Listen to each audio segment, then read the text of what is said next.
noite. Estou aqui iniciando mais uma série do programa Poder e Política, hoje recebendo um jovem, que vocês vão ver em seguida, que é o delegado da Receita Federal em Foz.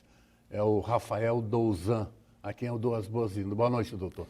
Boa noite, é um prazer estar aqui, Lucas. Prazer é nosso. Eu fiz questão de frisar, jovem, porque quando o senhor chegou ali eu não o conhecia, me surpreendi, porque realmente o cargo que o senhor exerce é um cargo de suma importância. Nós conhecemos a delegacia aqui. Essa delegacia da Receita Federal aqui pode ser considerada uma das principais do país, doutor? Sem dúvida, Lucas. Essa delegacia ela tem uma grande importância pela sua posição geográfica. É uma das delegacias que faz o combate, digamos, principal ao contrabando, descaminho, tráfico de drogas, de armas que acontece por essa região de fronteira, né?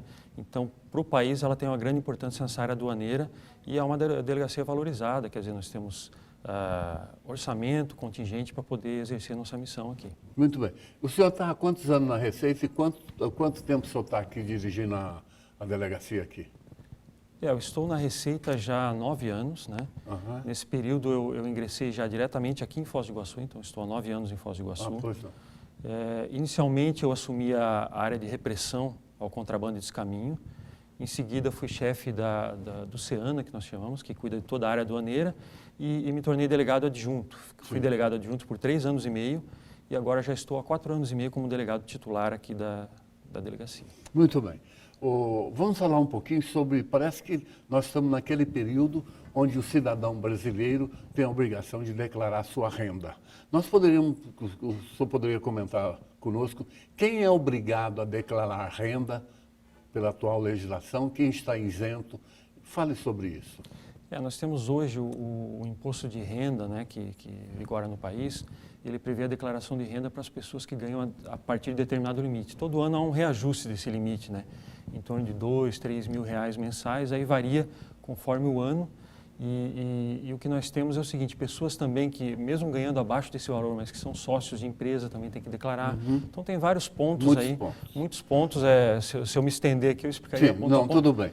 Mas, em tese, o brasileiro paga o seu imposto de renda. Sem dúvida. Todos eles. O brasileiro... O aposentado, por exemplo, não precisa pagar imposto de renda. Ou precisa? É o esperado que se paga.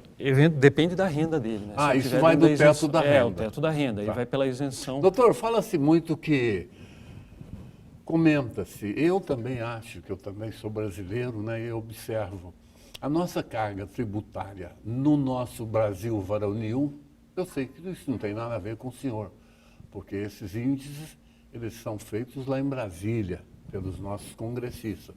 Mas a carga tributária brasileira, quando comparada a outros países, aqui do Cone Sul, por exemplo, se nós pegarmos um país como o Chile, por exemplo, que cobra em média de imposto de renda 18, 19%, e tem serviços de qualidade. A saúde pública no Chile, eu estive lá para conhecer, é de boa qualidade, o ensino é bom, a segurança é mais ou menos boa e paga-se 18%, 19% de imposto. Nós aqui estamos beirando uns 40%, não é isso? 36% em média que o brasileiro paga de imposto, eu estou enganado? Esse é o cálculo e nós temos que ver, Lucas, o que define uma carga tributária, né? O que define normalmente a carga tributária é o tamanho do país e a necessidade que ele tem de recursos para prover todos os serviços. Então, um país do tamanho do Brasil, que é um país continental, nós temos aí regiões das mais variadas e com mais variadas faixas de renda, né? Então, temos regiões muito pobres, regiões mais ricas no país e o país, o Estado, ele tem que dar estrutura para essas regiões poderem ter os serviços adequados para a população. Então, essa carga ela tem muito a ver com isso. Obviamente que se espera que seja bem aplicado esse recurso, né? Cabe à Receita, basicamente, o trabalho de fazer a arrecadação. Então, você colocou muito bem, nós temos um legislativo, um Congresso, que aprova a legislação e essa estrutura tributária é uma lei posta e cabe à Receita cumpri-la. Executá-la. Exatamente. Bem respondido, Rafael. Rafael, o senhor me falou, vamos falar sobre a questão, a Receita, que ela tem algumas atividades que não são normais em outras delegacias pelo país afora, porque nós temos características próprias. Somos uma região tríplice fronteira, temos o Paraguai, o nosso país hermano, E dali, sabe-se que é uma característica, sai muita mercadoria que vem abastecer o Brasil, né? Normalmente ela vem, dizem que sai pela ponte, sai pelo lago, sai, quero crer, aérea e vai por aí afora. A Receita tem uma estrutura e dá um combate 24 horas, essa atividade, o chamado ilícito, contrabando e o descaminho? Olha, um dos papéis principais da Receita aqui na região é esse, é fazer esse combate, até porque o contrabando ele traz muitos malefícios para a sociedade brasileira. Quando a gente fala, o sacoleiro foi ali e trouxe algumas mercadorias, a gente tem que ver que essas mercadorias elas entram no país, gerando uma concorrência desleal com as indústrias que estão instaladas no país. Então, ele acaba causando desemprego, porque indústrias vão fechar em razão desse produto que está entrando. Então, a Receita ela montou uma estrutura, justamente, você comentou bem no início, que essa delegacia tem uma importância justamente por isso, porque a Receita montou uma estrutura para poder fazer esse combate. Então, nós temos hoje equipes que são treinadas para combater o contrabando e o descaminho. Temos, por exemplo, cães de faro no combate ao tráfico de drogas. Nós temos helicópteros, né, aeronaves, que dão apoio às equipes de terra para fazer esse combate. Então, realmente, a Receita nos últimos anos se estruturou para fazer da maneira mais adequada esse combate e dar a resposta que o país espera. Uma pergunta. No tocante a essa repressão que vocês fazem bem, por acaso, hoje mesmo eu tenho um blog que eu edito já há 13, 14 anos. Hoje eu estou postando lá, vocês aprenderam mais de 200 quilos de maconha, e isso é uma rotina. E esse esquadrão que vocês têm para atuar nesse segmento, ele tem poder de polícia? Eles usam armas? Os seus fiscais, ou no caso desse batalhão, eles podem usar arma, doutor? Então, é a polícia administrativa, no caso, né? A polícia judiciária. Mas eles têm armamento institucional fornecido pela Receita Federal e com o devido treinamento. Ah, tá. Né? Com o devido Porque enfrentar quadrilhas de contrabando, essa gente é perigosa. Sim. Desarmado não tem como, né? Hoje essas quadrilhas elas atuam muito com escolta armada. Então, não são simplesmente contrabandistas trazendo mercadoria. Eles estão com escolta armada, principalmente quando fala em tráfico de drogas, armas e atualmente contrabando de cigarro. No contrabando de cigarro nós estamos vendo muita escolta armada também. Sim. Então, é fundamental que o servidor esteja preparado para enfrentar esse tipo de perigo. Muito bem. O senhor tocou aí na questão do cigarro. Eu li agora há pouco, tem uma pesquisa que foi feita e dizem que... A pesquisa constatou que no Brasil, de cada 10 cigarros que se acende, 3 é fruto de contrabando do Paraguai. Isso é um número muito forte, né? Porque a evasão fiscal, imagine isso em termos de arrecadação. O senhor acha que a arrecadação que a Receita promove no Brasil todo, que não é um dinheiro considerado, o senhor já explicou, por causa do país continental, esse dinheiro é remetido, eu quero crer, a Receita ela está ligada ao Ministério da Fazenda, não é assim? Sim, a Receita é ligada ao Ministério da Fazenda e é responsável pela arrecadação federal do país. O secretário, o Jorge Rachid, o secretário nacional da Receita, ele deve se reportar ao ministro da Fazenda? Exatamente, ele está diretamente vinculado ao ministro da Fazenda. Ao Ministério da Fazenda. Exatamente. No caso agora o Joaquim Levy, que eu chamo mão de tesoura, porque está cortando tudo, né, para arrumar um superávit bom. Ô, Rafael, o senhor... eu vi também que vocês têm, né, o caminho ali na Avenida Paraná, nós sabemos que ali tem um grande número de veículos apreendidos, que vocês apreendem nessas atividades ilícitas, né? Normalmente transportando contrabando. Aí é apreendido. Fala como é que é esse processo. No momento que vocês pegou ali o veículo nessas estradas vicinais, como é o procedimento? Então, nós temos hoje uma legislação que prevê a apreensão do veículo que é usado para conduzir, para levar contrabando e descaminho. Então, esses veículos que são pegos com contrabando, eles são levados até a delegacia, é feita a lacração do veículo e, posteriormente, eles são abertos e fiscalizados na presença do proprietário. Se tiver proprietário. Se ele aparecer. Se não... Se não, é aberto da mesma forma e é feita a fiscalização. Então, é feita a contagem das mercadorias e é lavrado o auto de infração em relação às mercadorias e em relação ao veículo. Tá. Então, é feita a apreensão desse veículo. Para se ter uma ideia, hoje nós temos no pátio mais de 5.000 veículos. Mas por ano nós apreendemos mais de 3.500 veículos todo ano, conduzindo contrabando e descaminho. Então, é um volume muito grande e gera toda uma logística de trabalho para você armazenar esse veículo e depois destinar adequadamente, né? E a destinação qual é? Então, a destinação principal que é dada para os veículos são duas, né? A incorporação para órgãos públicos, então algum órgão público, seja uma prefeitura que precisa de um ônibus para levar crianças na escola, seja um órgão, uma polícia que precisa de uma viatura, determinada viatura, é uma forma de destinar. E a outra é leilões. Nós fazemos leilões dos veículos. Né? Hoje mesmo está sendo anunciado um leilão, ou já aconteceu ou deverá acontecer. Ô, doutor, vamos falar um pouquinho do outro assunto aqui, aproveitar da melhor forma possível a sua presença para prestar uma utilidade pública a quem nos assiste. Aqui, vamos lá para as chamadas placas paraguaias, que vira e mexe e vem essa discussão. Nós temos aqui, pela própria localização, pessoas que têm veículos de placa paraguaia. Por favor, tire a nossa dúvida. Muitos moram aqui em Foz, mas têm o seu veículo de placa paraguaia. Isso é permitido ou não é permitido? Então, no entendimento da Receita Federal, o que define é a residência. Não basta ter o domicílio profissional no outro país. Se ele tem uma loja lá, ele vai todo dia. Ele teria que residir no Paraguai para ter um veículo de placa paraguaia. Se ele reside no Brasil, ele não poderia ter esse veículo. E a gente vê hoje uma situação até que se usa o fato de ter algum terreno, alguma coisa no Paraguai, como justificativa para ter esse veículo. Não cabe. Nesse caso, não cabe, não poderia ter o veículo. Ele teria que residir de fato lá. Porque senão ele está escolhendo aí a melhor tributação conforme a circunstância, e aí a gente está tendo deixa de ter o mesmo tratamento para contribuintes que deveriam ter o mesmo tratamento. A Constituição diz que todos são iguais. Perfeito. Né? Ali bom, enfim. No artigo 5º. Exatamente. Eu queria ressaltar que o nosso jovem delegado da Receita aqui também é advogado. Formou-se e na sequência fez o exame da OAB e passou em primeira vez, né, doutor? É isso? Isso mesmo. Bom, está avisando ali que nós já estamos chegando ao fim desse primeiro bloco. Estou conversando com o Rafael, que é o delegado da Receita em Foz do Iguaçu. Este é o primeiro bloco, é o Poder e Política, falando de fisco nacional. Vamos dar um intervalo e voltamos na sequência.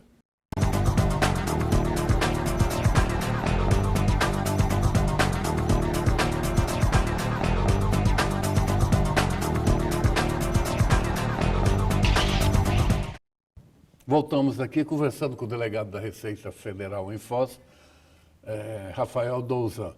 Rafael, eu imagino, o senhor vai nos dizer, a Receita Federal tem algum órgão de inteligência? Tem a Receita Federal. Como é que atua? Então, a Receita Federal tem uma área de inteligência. É claro que é uma coisa assim, você não tem um local de atendimento da inteligência, ele atua de maneira muito discreta, claro, mas ele visa buscar informações as mais diversas, que vão subsidiar operações da Receita Federal e vão subsidiar também fiscalizações.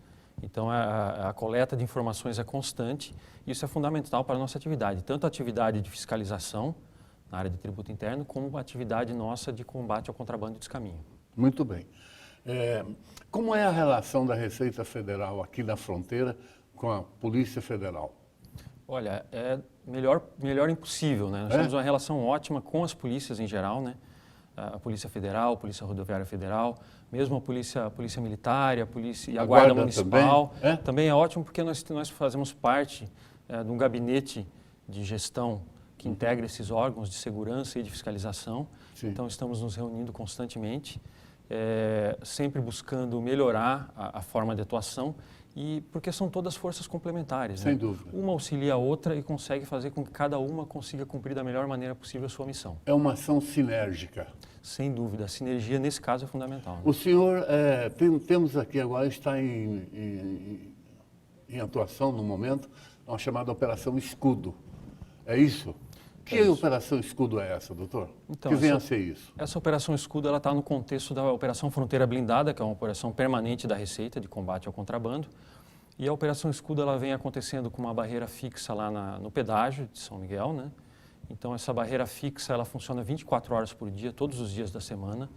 Estamos, nós da Receita Federal e as polícias dando apoio e o Exército Brasileiro. Então, tanto Polícia Federal, Polícia Rodoviária Federal, Polícia Militar, Polícia Civil e o Exército Brasileiro estão lá dando a segurança e a Receita Federal fazendo as fiscalizações. Estamos há mais de 80 dias já com essa operação, com ótimos resultados.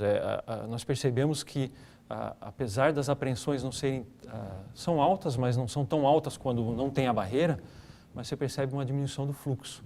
O foco da Receita não é apreender muito. A Receita não quer apreender o maior volume de mercadorias possível. A Receita quer diminuir o contrabando. a entrada desses produtos no país. E esse tipo de operação, ele consegue esse objetivo. Muito bem. O senhor é treinado para esse trabalho e, naturalmente, a sua equipe age dessa forma também. Recentemente tivemos aqui uma discussão, aqui na fronteira, o senhor está aqui há pouco tempo, mas aqui nós somos, vira e mexe, abre-se determinadas discussões. Isso é salutar porque é o dia a dia, a ordem natural das coisas. Recentemente abriu-se uma discussão sobre a tal cota, que hoje é de $300 e houve lá, vem de Brasília, essas determinações elas são oriundas de Brasília, né? Lá nos gabinetes, sim. Eles decidem lá e mandam para cá. O senhor cumpre aquilo que chegou. E teve aquela discussão sobre a redução da cota para 150. E houve um bafafá danado, político daqui, político de lá, e a cidade vai quebrar.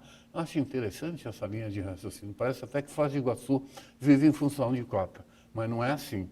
Foz do Iguaçu vive em função de outras coisas, de crescimento, de progresso. E a cota agora parece que não vai mudar mais, não vai reduzir? O senhor já foi comunicado? Na verdade, a discussão toda ela começou em função de uma lei que foi aprovada. Sim. Das lojas francas. Aqueles duty free, né? Isso, exatamente. A possibilidade de instalação de lojas francas em cidades gêmeas, e uma das cidades gêmeas aqui é Foz do Iguaçu com Cidade do Leste, né? Sim. Então aqui poderia ser instalada uma loja franca. Só que ou várias? Uma. Na verdade, aí depende de como vai ser regulamentado. Tá, mas continue. Falta a regulamentação. Muito bem. Então, veio essa lei? Veio essa lei e com a lei veio essa redução da cota como uma forma de compensação da desoneração tributária que vai ter em função da loja franca. Porque os produtos vão ser vendidos sem tributação, né? Sem dúvida. Com suspensão ou com isenção de tributação. Então foi feito como uma forma compensatória, mas como ainda não tinha sido implementada a loja franca, se achou por bem, se resolveu então manter a cota em $300 até que esteja implementada a loja franca. Né? E a loja franca, ela momentaneamente parou-se de falar nelas. Na verdade a loja franca ela está num processo de regulamentação, então está se buscando uma regulamentação que prejudique o mínimo possível a economia, porque há alguns riscos com a loja franca. Né? A loja franca ela pode afetar o comércio local de maneira grave. Sem dúvida. Então há essa preocupação por parte da Receita. É um assunto que tem que ser levado com muito cuidado. Com muito cuidado e com toda a cautela. Não pode promover uma quebradeira geral, inclusive. Exatamente. Então, por isso, a cautela e a preocupação em fazer uma regulamentação bem feita. Né? Delegado, hoje saiu a notícia que a Receita Federal arrecadou menos 2,45 quando comparado ao mesmo período de 2014. 2,45 é o índice, mas isso nós estamos falando em bilhões. E arrecadou menos. Naturalmente, o senhor, como delegado, vocês gostam muito de arrecadação. Quanto mais, melhor, não é? São treinados para isso. E quando o senhor tem uma notícia dessa, que o bonde andou um pouquinho para trás, como é que fica o estado de espírito? Olha, o senhor sabe desse recuo? Claro. Não, o ânimo continua alto para se arrecadar mais. E não é porque eu sou delegado que eu gosto de arrecadar. Na verdade, a arrecadação é importante para o país. Esse dinheiro é fundamental para que o Estado possa trazer à população as políticas necessárias, os serviços necessários. Mas esse recuo ele é natural, né? Ele é um recuo natural em função da situação econômica do país. Então, quando há uma estagnação ou uma recessão econômica, obviamente a arrecadação acompanha esse ritmo. A nossa expectativa é que em breve a economia retome a sua força e a arrecadação volte ao Muito bem respondido, eu concordo com o senhor. Desaqueceu a economia, a arrecadação desaquece também. Claro. Vou entrar agora numa seara, o senhor responde se quiser ou não. Desde ontem o país, quero crer, alguns segmentos estão chocados com a decisão irmanada lá pela nossa Suprema Corte, o Supremo Tribunal Federal, numa decisão, decidiu que a Polícia Federal fosse a alguns endereços de senadores da República, não foi um só, senadores, ex-ministros de Estado brasileiro, e fizesse buscas e apreensões. E numa dessas buscas e apreensões, chegou-se lá a famosa Casa da Dinda em Brasília, Casa da Dinda, do nosso presidente colorido, né, lá, Fernando Collor de Mello, e apreendeu-se lá 3 brinquedinhos de luxo, que custam, fizemos logo as contas, nós já vamos logo para a maquininha. 3 carros que foi apreendido com o Collor, no valor somado R$5 milhões. Tudo bem, apreendeu, isso agora vai ficar vai ser motivo de um processo. Mas o que chamou muito a atenção foi que descobriu-se na sequência que esses bens, em torno de 5 milhões de reais, os 3 carros importados, não eram declarados à Justiça Eleitoral. Ou seja, produto de, quando é assim, de sonegação, doutor, pode-se dizer? Ou eu posso comprar um carro e não declarar? Como é que é isso? Então, obviamente, você compra um carro, tem que fazer a declaração dele, é um bem que você adquiriu, né? É, Mas independente de caso específico, né? Eu acho que nem cabe da minha parte comentar, mas eu acho importante que o país passa por um momento em que nós temos essas operações e é um momento importante para o país, esse tipo de coisa está acontecendo. A gente vê pessoas que antes você considerava inatingíveis e sendo alvo de algumas operações. Então, a gente vê que o país está amadurecendo, nós estamos crescendo como país. Isso é muito bom para o país e para todos os brasileiros. Sem dúvida. É amadurecimento, né? Sem dúvida. Eu concordo. O Brasil está amadurecendo, porque até então ninguém imaginava uma coisa dessa, né? A Polícia Federal entrar num gabinete de um senador e fazer apreensão, enfim, isso é bom. O senhor tem acompanhado naturalmente o noticiário nacional, eu quero chamar o assunto para outro tópico. Ali é comum de manhã cedo, quem passa ali pela Avenida Paraná, que é a sua delegacia, é comum ver pessoas ali com arma a cambúzio, tristonhas, e a gente sabe que são pessoas que foram apanhadas dentro do ônibus com mercadoria fora da cota, e ali eles ficam ali na expectativa. Aquela gente que fica ali com aquele ar triste, com aquele ar de banzo, estão o quê? Esperando o quê, doutor? Normalmente são situações em que foram apreendidos veículos ou ônibus, né? São os passageiros. E eles estão aguardando a fiscalização das suas mercadorias. Então, normalmente há uma apreensão, uma retenção de um ônibus, aí é chamado cada passageiro individualmente para verificar o que ele tem de mercadoria, se ele está dentro da cota ou se ele está levando com fins comerciais, que não é permitido, né, pela nossa legislação. Sim. Então, é esse tipo de verificação. Não, a pessoa ela não pode ir até o Paraguai, por exemplo, e comprar mercadorias para revenda dentro do Brasil. Não de pode. Jeito nenhum? É bagagem para uso pessoal, então ela só pode comprar coisas para o seu uso. O que está dentro da cota? O que está dentro da cota e para o seu uso. Ele não pode vender essas mercadorias, né? Tá. Não há O possibilidade senhor da poderia revenda. nos explicar, para quem nos assiste, qual é a diferença entre o contrabando e o descaminho? É uma diferença bem simples. O contrabando é quando eu trago mercadorias proibidas para dentro do país. Elas são proibidas, elas não podem entrar. Armas, por exemplo. Armas e alguns outros tipos de mercadoria. Esse é o contrabando. Esse é o contrabando. O descaminho, já eu estou trazendo uma mercadoria que ela é permitida, mas eu trouxe sem pagar os impostos de importação. Essa é a diferença. Essa é a diferença. Muito bem colocado. Ali na Receita Federal, na aduana, antigamente nós não tínhamos aduana aqui. Era uma cancelinha ali, lá início dos anos 90, o senhor ainda não estava aqui. A fiscalização era precária. Era uma coisinha pequena mesmo, e passava ali um trânsito nos anos 90, de 92 até 98, foi o boom desse comércio comprista em Cidade do Leste, né? Foi a época que movimentava-se, segundo a Forbes, 12 bilhões de dólares. E era um movimento intenso. Depois criaram essa aduana nova, muito bonita ali, muito bem estruturada, mas a gente observa, nós que moramos aqui, passamos para lá e para cá, observamos que, na maioria das vezes que a gente transita naquele local, tem poucos policiais federais, poucos agentes fiscalizadores da própria Receita, enfim, e aquilo é muito grande, há muita gente passando para lá e para cá. É dessa forma mesmo, delegado, que tem que ser? Falta gente? O ideal ali, a gente sabe que quanto mais gente, melhor, né? Quanto mais servidores atuando ali, melhor. Mas o fato é que nós temos uma fronteira muito movimentada, né? Nós temos uma fronteira que, por dia, circulam mais de 40 mil veículos e mais de 60 mil pessoas por dia. Que flutua? Exatamente. É uma média, uma circulação média.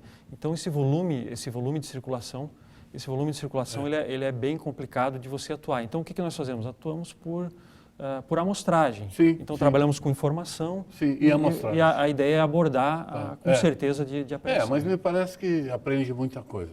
Eu queria agradecê-lo por ter vindo conversar com o programa Poder e Política. Quero crer que a conversa foi instrutiva, interessante. O senhor tem alguns minutinhos para suas considerações finais.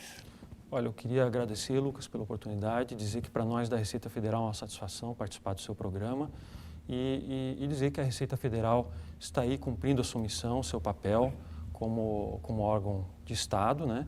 E estamos aí à disposição para atender a população, além de cumprir a nossa missão de combate aos crimes, também atender adequadamente a população. Muito bem, agradeço muito, tenham todos uma boa noite. Sexta-feira voltaremos com Poder e Política. Tenham todos uma boa noite.